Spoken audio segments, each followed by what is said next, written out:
The CIA is forbidden by American law to kill anyone. There are no exceptions. The law is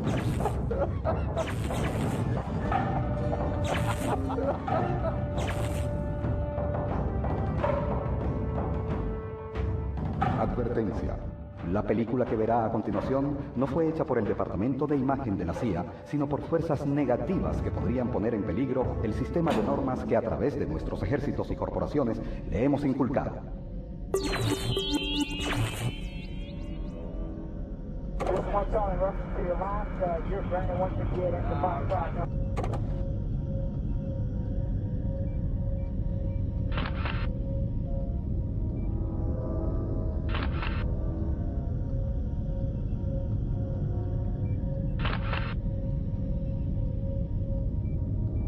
Un agente de la CIA se infiltra de distintas formas, ¿no? Pues este señor se dedicaba a reclutar, a tratar de lograr que las personas le escribieran a su programa. Cuando algún incauto le escribía, inmediatamente recibía como respuesta una carta con escritura secreta, una carta que no decía aparentemente nada peligroso, pero que en el medio de la carta decía: plancha esta carta.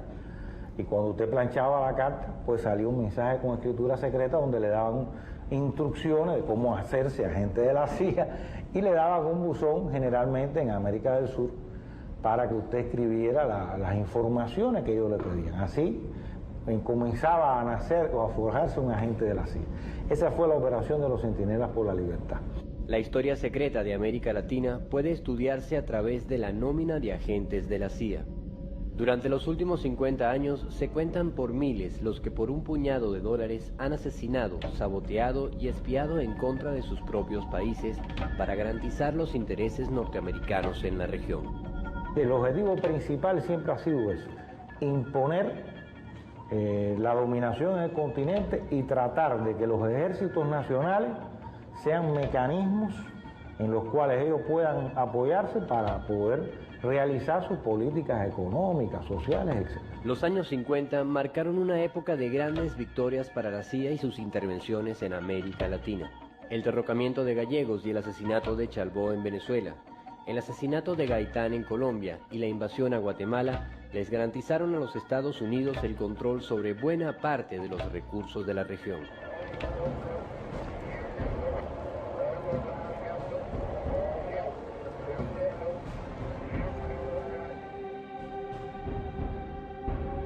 Pero mientras los pueblos del sur continuaban buscando caminos de soberanía, la injerencia del norte multiplicaría sus acciones, revelando los rastros de una invasión silenciosa. Invasión que en Venezuela logró cambiarle el curso a la historia.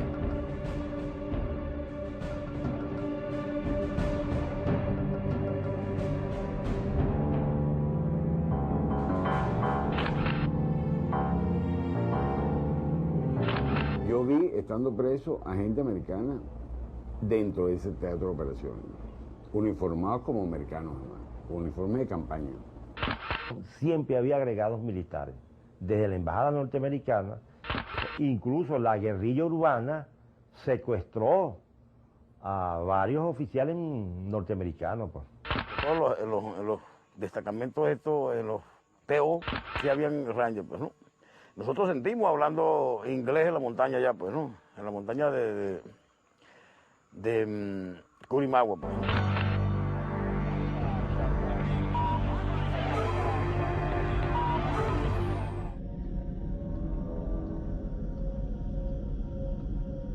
La CIA tendría mucho trabajo por delante en Venezuela durante los años 60. En este país, una larga dictadura había sido derrocada y las fuerzas progresistas habían jugado un papel decisivo por el restablecimiento democrático. El país pasaba un proceso de transición en espera de la convocatoria a elecciones. Los informes de la Agencia Central de Inteligencia para aquel momento daban cuenta del peligroso arraigo de los comunistas venezolanos entre la población.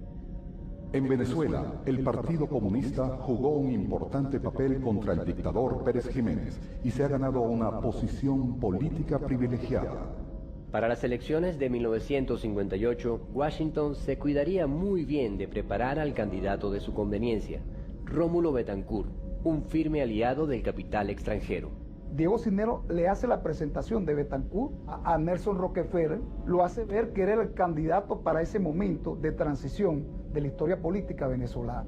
El partido de Rómulo Betancourt, Acción Democrática, fue una organización política que se fundó con un espíritu antiimperialista, enfrentada al latifundio y con arraigo en sectores populares. Cuando a mí me inscriben en Acción Democrática, que me apadrinan un compadre, papá y otro, me entregan un folletico. Me dice, esta es la primera lectura que tú vas a hacer de lo que es la doctrina de Acción Democrática. Y era un librito de 4 o 5 páginas, un folletico muy pequeño, y decía, comenzaba diciendo, somos un partido de la izquierda revolucionaria. Pero daría un giro radical al perder a sus principales dirigentes durante la dictadura. Rómulo Betancourt, a través de hábiles maniobras políticas, lograría ocupar la dirección del partido, convirtiéndolo en un instrumento clave para defender los intereses norteamericanos en la región. Ya Rómulo Betancourt venía de su exilio dorado en Nueva York, donde se reunió con el doctor Jovito Villalba, se reunió con el doctor Rafael Cardera, le dieron cuerpo a algo que se llamó el Pacto de Nueva York, bajo la tutela de Nelson Rockefeller. Ese Pacto de Nueva York, cuando ellos arriban a Venezuela, será conocido como el Pacto de Punto Fijo, excluyendo al Partido Comunista de Venezuela, porque la línea era internacional que tenía los Estados Unidos, era frenar la expansión del comunismo. En aquellos momentos de transición, el vicepresidente norteamericano Richard Nixon llega de visita a Venezuela, convencido de que sus muchachos del Pacto de Punto Fijo le habrían preparado el mejor de los recibimientos. Pero se encontró con un anfitrión inesperado. En esa época vino Nixon, pero el repudio que tuvo en el país fue grandísimo. La ciudad de Caracas se volcó y repudió de una manera grande a Nixon. Pero Nixon no andaba solo. Junto a él, presenciando las manifestaciones de repudio, se encontraba un experto en materia de espionaje, que llegaría a ser el segundo al mando de la CIA. Se trataba de Vernon Walters. Las protestas de las que fueron blanco lo sorprendieron tanto como a los analistas de la agencia. La violenta reacción a la gira de Nixon no podría haber sido tan intensa si los agitadores comunistas no hubieran sido capaces de capitalizar el latente sentimiento antinorteamericano. El ultranacionalismo parece ser el más grave problema confrontado en el área.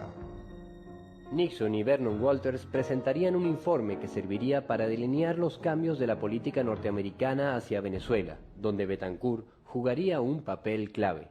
Con mano firme, sin temblor en el pulso, ni vacilación en la empresa moralizadora, se castigará sin contemplaciones los delitos del peculado, del tráfico de influencias, del porcentaje corruptor. Una vez que Betancourt gana las elecciones, la prioridad era dotar al gobierno de un efectivo aparato policial que le permitiese resguardar los intereses del norte haciéndole frente a los comunistas.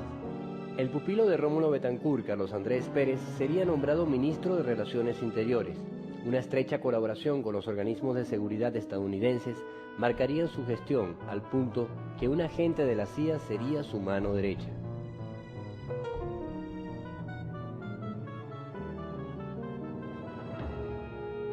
Las primeras acciones de Betancourt se alejaron de las aspiraciones sociales de los sectores más pobres del país. Había una situación política de crisis que se expresaba en la rebaja de los precios del petróleo. Era una crisis económica seria que obligó a Betancourt a rebajar los sueldos y salarios de empleados y obreros y a crear una crisis social política. En Acción Democrática había un ala de izquierda. Allí comenzó a distanciarse todo un grupo de dirigentes de Acción Democrática. Comenzaron a distanciarse de las políticas de Rómulo Betancourt. Y esto dio origen a la fundación del movimiento de izquierda revolucionaria. Cuando Acción Democrática se divide, el país también se dividió en dos toletes completamente, en dos propuestas.